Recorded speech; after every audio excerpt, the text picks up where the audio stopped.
This program contains content that may not be suitable for viewers under the age of 18. Viewer discretion is advised.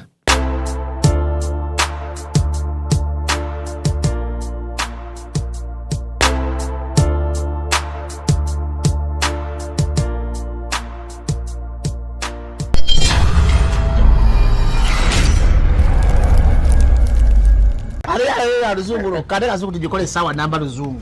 Ruzungu tugere namu za kujere kutoka ntoko ndimbuzi ndi hapo ndi ana bora babaddi abachala wale so muyomba nyembuto katonda ya chembuto genda weji waminge yabawereza buno bukeke obutini singa babu mutwale bamusonse kamukamwa bwonna nawufulumiza mu nnyindo kibwa ina guno omugo gwa Musa white step bibia mu detergent waliwo wanangabi ebola yakasajja kasendi kalimba bannange sendi bannange.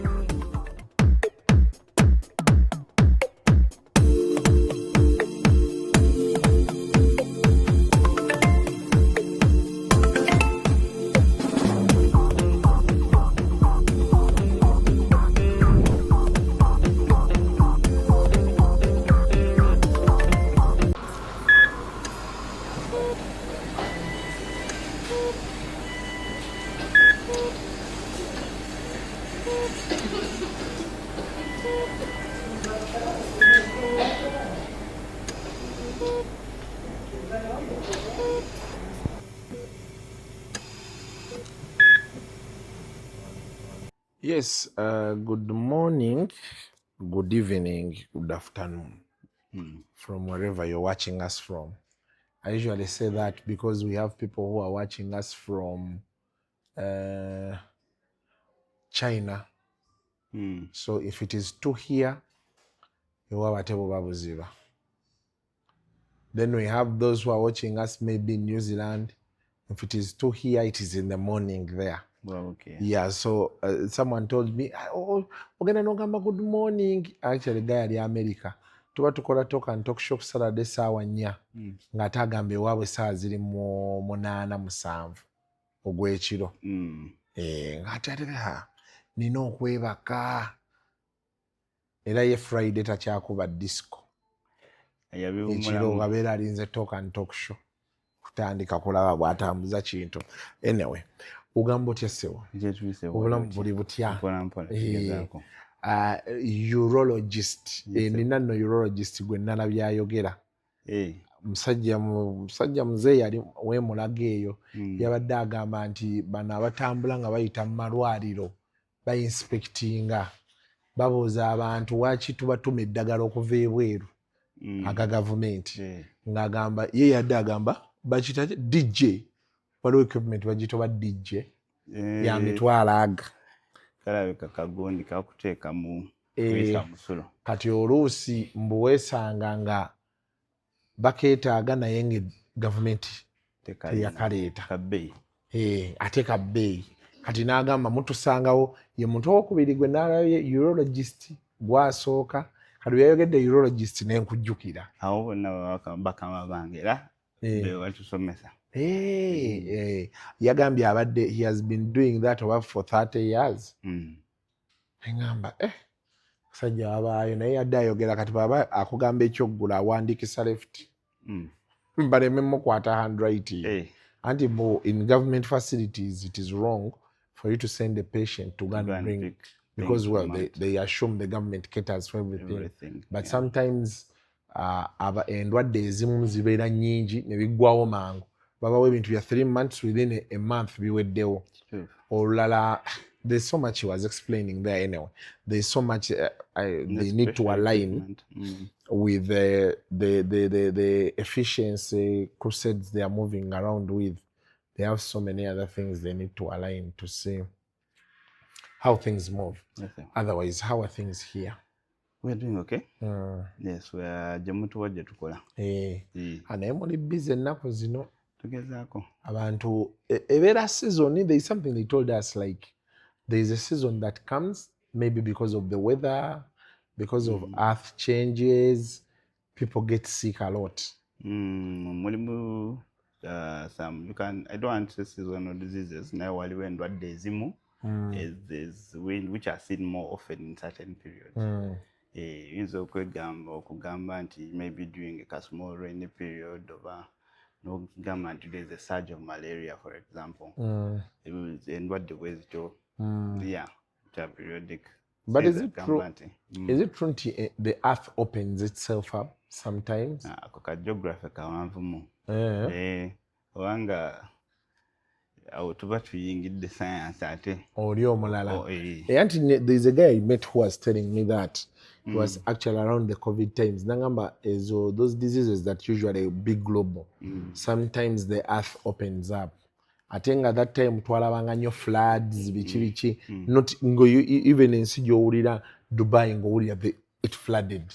You know, so nangamba sometimes when the earth is opening up or the world is changing, certain things happen and people get sick, you know, stuff like that. Especially those with weak bodies. Lenga zenganze ekyo sikiinaako bwino mungi njo kyogerako kati oyogedde nga musawo gw'otunuulira kirumooli na kyakireese kale. Today I want us to talk about fertility in men. A recent study eraga nti there are so many infertile men around.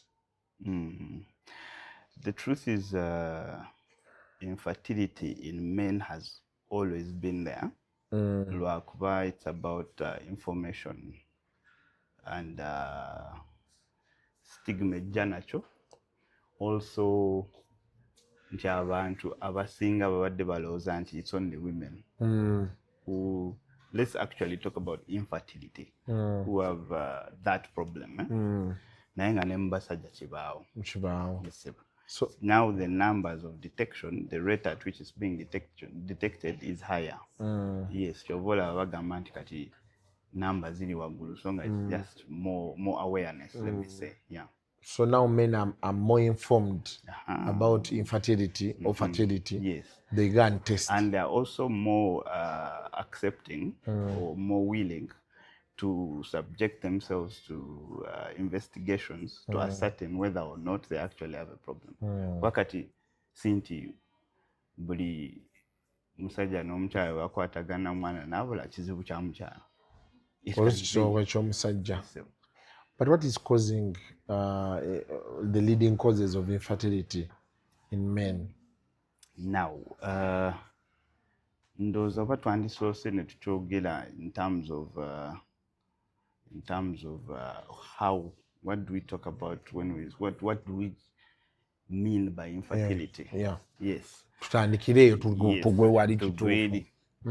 So waliwo njagala twawula ebintu bibiri. Waliwo kye bayita erectile dysfunction, ng'omuntu tasobola kusituka bulungi ng'omusajja.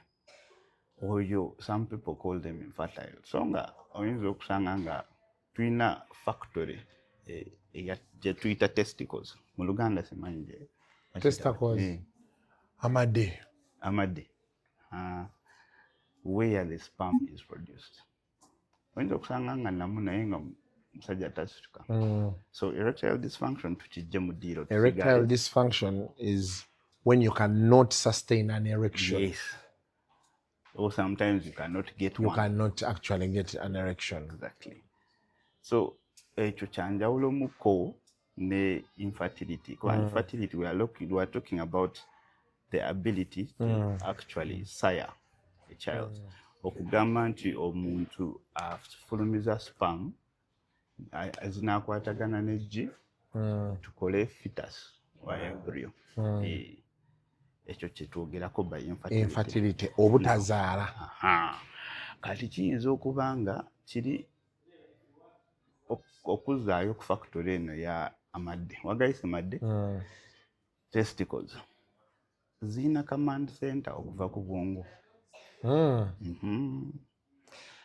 Kubanga ekikufuula omusajja gwe ng'omusajja wali command eva ku bwongo nesindika ka message kati zo testicles ne zireleasinga kye bayita testosterone. One of the major hormones ekireeta obusajja. kati ate waliwo hormone endala evaayo eyo nesindika information ku testicles ne basindika message nti tukole sperm. Kati oyinza okusanga nga obuzibu butandikiddeeyo command center. Ekyo kisoboka. Waliwo okusanga nti obuzibu buli ku command center teriiko obuzibu naye eno wansi tulina obuzibu. Ekyo nakyo kisoboka. Eno factory where there is some default. So then nosanga nga infertility eno ate evudde ku nti buli kimu kikola naye entambula oba channel weziyita. Maybe there's a blockage, maybe the blockage. Yes. So those are gulaganti infertility very so broad because a lot of things can happen along this chain. So it can begin here, it can be down at the tests, it can be the ability to swim. Kati. Now that is those are Twitter primary and secondary. So I got the comes too much detail. But basically primary, most of what I've just described is standing. Then secondary is okay sanganga bomuntu bwaba yalwala katugeze nafuna ekirwadde ekimu nga nekyonoona testicles ezo and their ability to produce the sperm. Ekyo nekidda ate mu kiti kya secondary. Okay? Then kati nebinebira, for example, kuba nti passage sperm wazina okuyita, it can be a secondary issue. So when we are looking at infertility, tusooka classifying ne tunoonyereza lwaki ono omuntu tagira, then we try and now rectify where the problem is. So mpozi okwongerezaako, how do we check tumanya tutya kati omuntu bw'ojja n'oga nti omwana abuze ganti mwegatta bulungi kiye oluusi omuntu ayinza oga nze nkola safari omukyala mulaba mulumu omwezi. That alone can be a cause. N'ogamba nti so it's not really that somebody is infertile naye olw'okuba the frequency with which bwe buli obuzibu. So getting pregnant also requires frequency. Yes.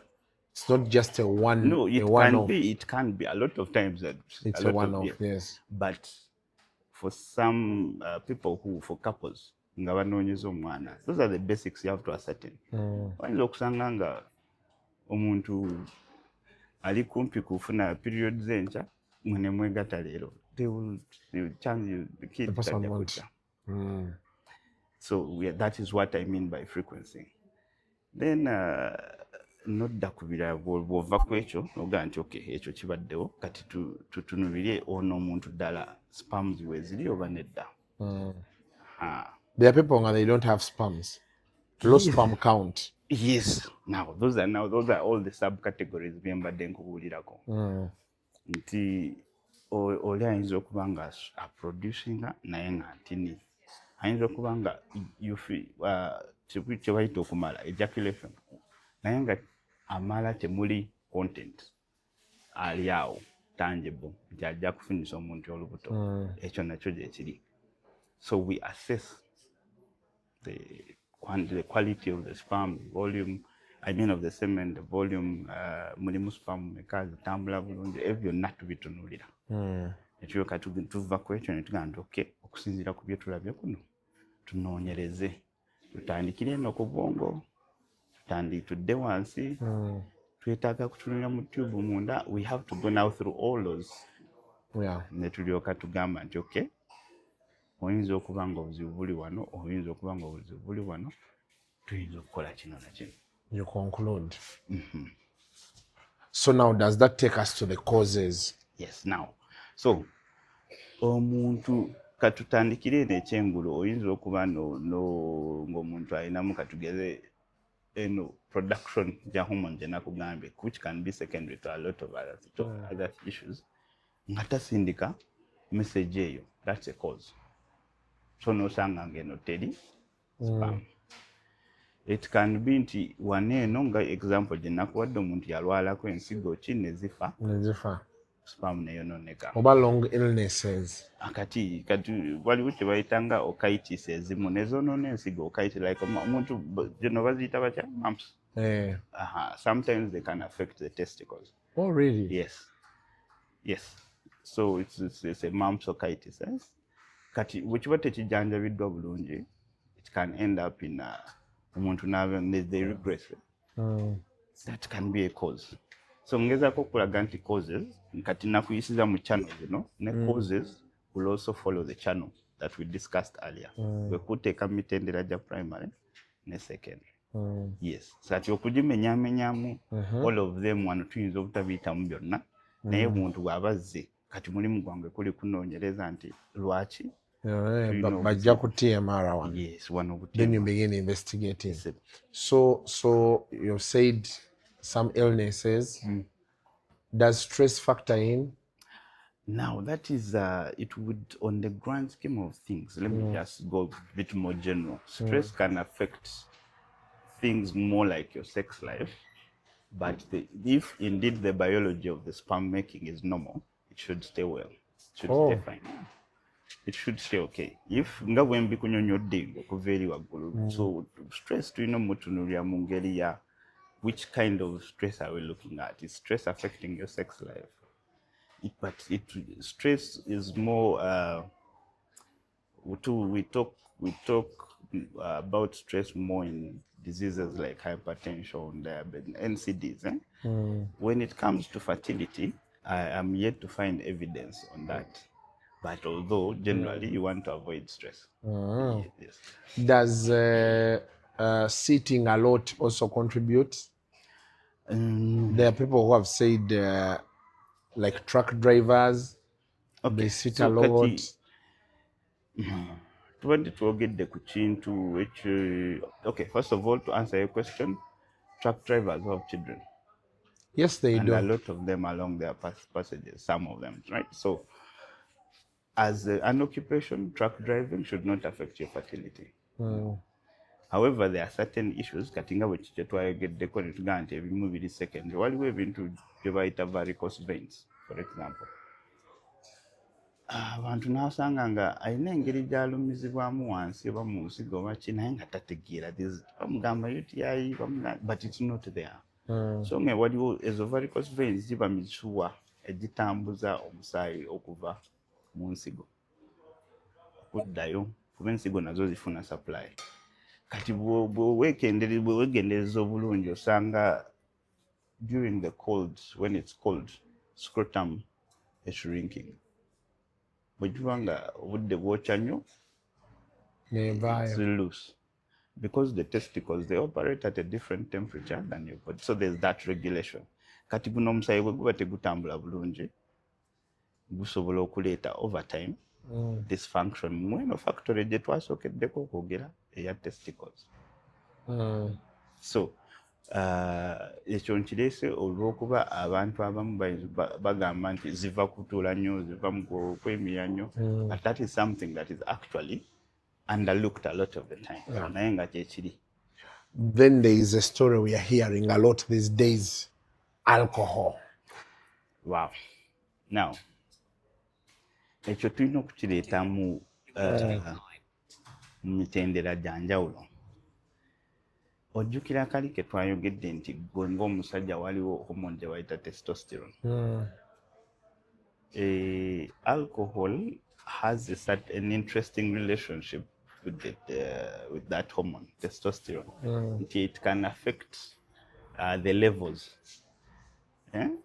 But in and of itself, okuleetawo obuzibu mu function, it is a combination of factors. Once again, which I wouldn't want to go into breaking down now. But yes, to put together with other things,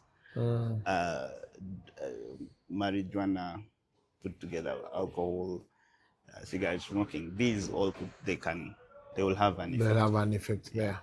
So what is the best way to protect ourselves? Katiranga with tugedde ekimu ku byo is avoidance of certain illicit substances. Let's say it like that. Then ekirala bw'obanga you have abasajja nga you get testicular ntibozinuma,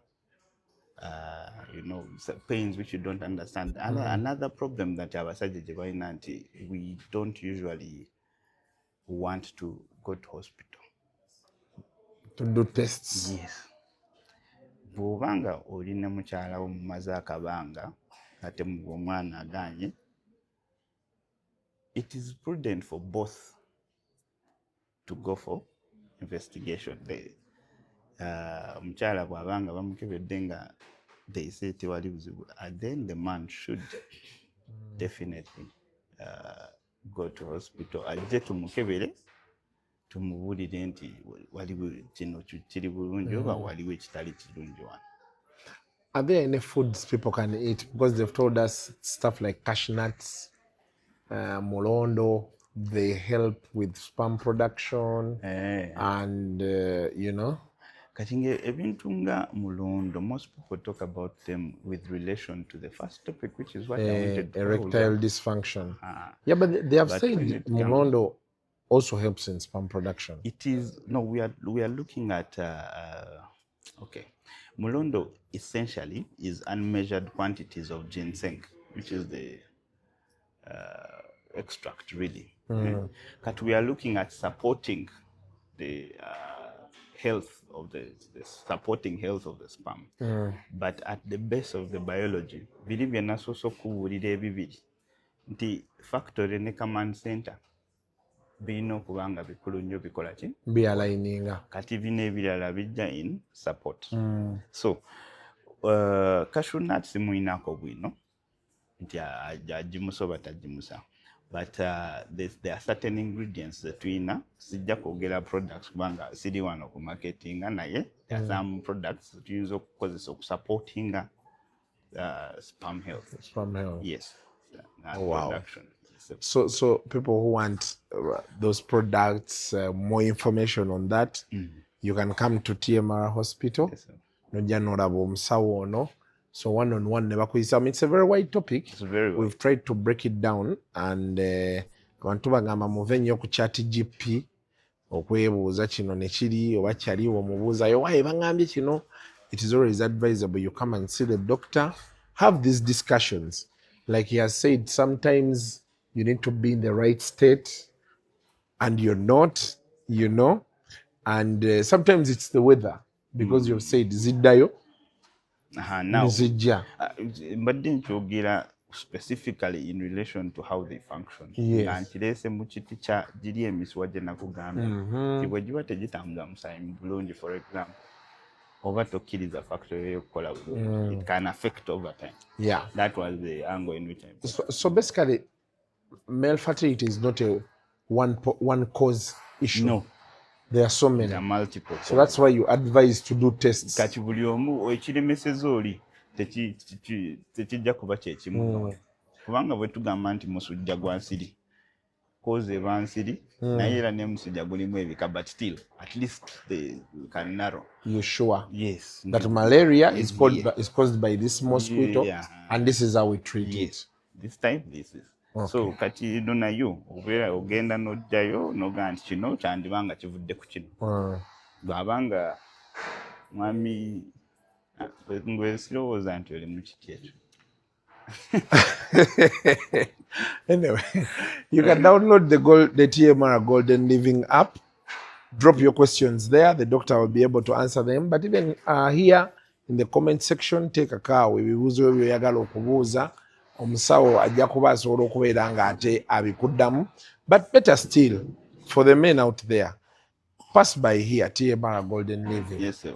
Ojja olabe urologist waffe wano akuyitiremu, tests zikolebwe, ove ku guesswork. Otegeere kyekigenda. Because most of these conditions are reversible. We can actually. There's lots of people who have had difficulties. Ngalowooza nti ali bulungi najja ne bamukebera nosanga nga it is something that is very solvable. So abasajja obanga obuzibu obuli jangu tukulabe, jangu twogere, tulabe ekigenda mu maaso. Kali. So that is us today. We thank you for your time. Thank you, Sipo. And we shall be coming back next week with another edition of Speak to the Doctor from TMR Golden Living Specialized Hospital, Wanoenaria. For now, bye. The views expressed on Kasuku Live do not reflect those of the host, producers, or management. They are solely of individuals providing them and do not represent or reflect the official policy or position of this YouTube channel.